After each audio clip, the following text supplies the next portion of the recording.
Good afternoon, ladies and gentlemen. Hey.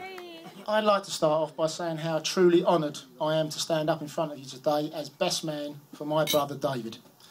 As a small boy, I idolised my older brothers, but David, who is so much older than me and Robert, far older than any of you probably realise, was always a great role model to look up to.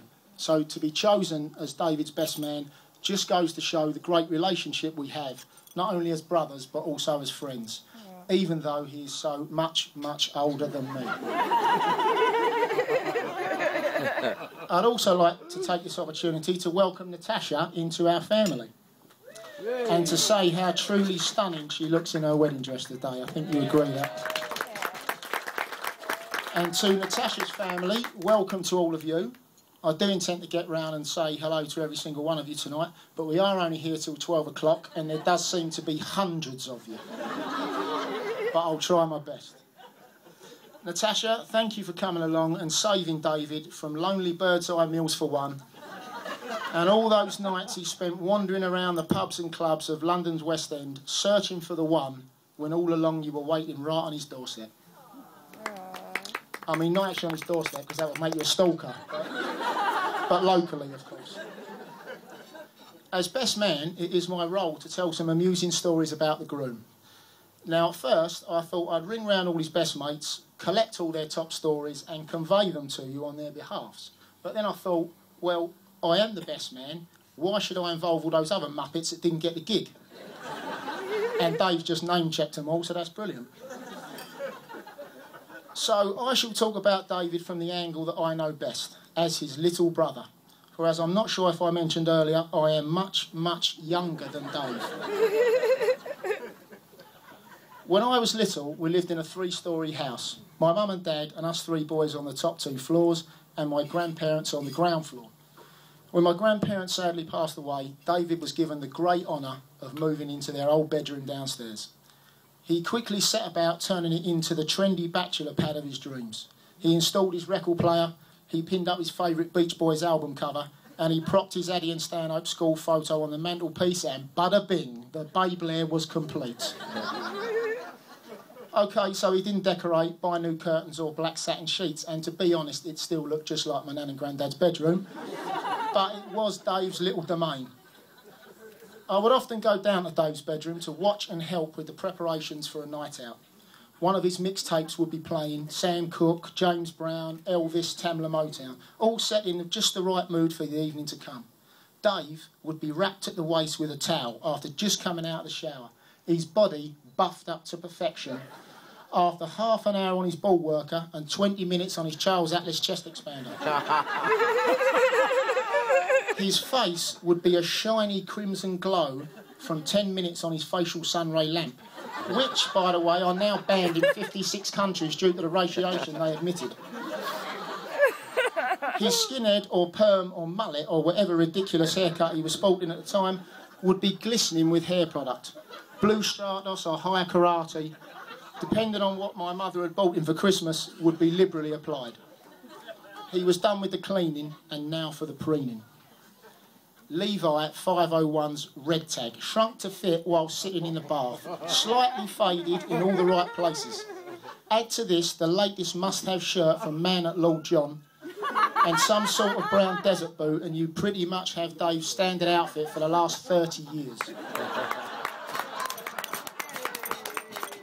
Now this is where I came in. His jeans would need to be neatly turned up a couple of times so they sat perfectly on said desert boot.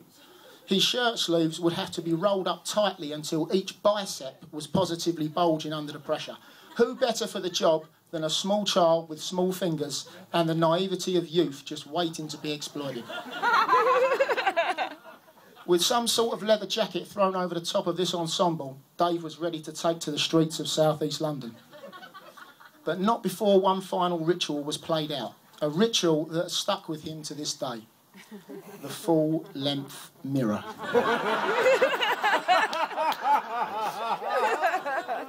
First, he'd check out the front.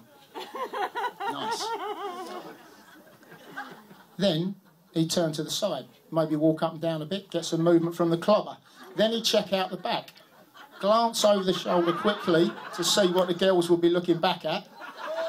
Then he'd pull out the small mirror, check out the perm, mullet, skinhead, whatever. One more check from the front and he was done. He would shout his goodbyes to my parents and make for the door, but my mum's voice would always pull him up short. David? Yes, Mum. Have you got a handkerchief? Yes, Mum. You don't want to get a runny nose and have nothing to blow it on? I got one in my pocket, Mum. Well, be careful then. Like I said, I wouldn't embarrass her, but... David, Robert and me all went to the local Red Lion Boys Club in Rotherhithe. It was full of tough kids from a rough part of town, but I had no fear as a small child in that establishment, as I had my 2 older brothers to look out for me.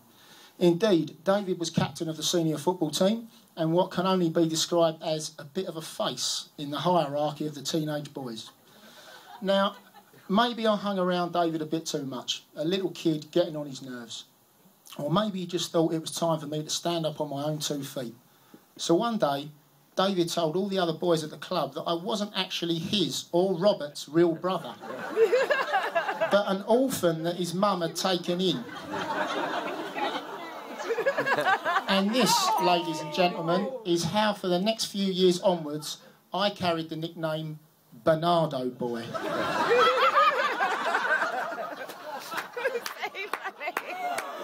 Now, you may think that's harsh for an 8-year-old boy to deal with, but let me tell you that after many years of therapy, I am a much stronger man, and I've got Dave to thank that for.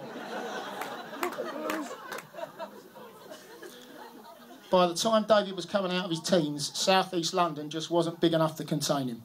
He went in search of sunnier climes and fun times, and Ibiza was the place to go and get them. He took off for the summer season to work in a bar and left me and Robert behind in rainy old England. When he came back, his tales of fun and frolics meant the next summer, when he went out there again, Robert went with him, and they left me on my own in rainy old England. With my parents, of course. And so it went on for another couple of seasons until eventually Dave needed to go somewhere bigger and better. With a group of friends from Ibiza, he made his way to Los Angeles via Florida, and very soon after, Robert would also join him there. And me, well, I got left on my own again in rainy old England. With my parents, of course.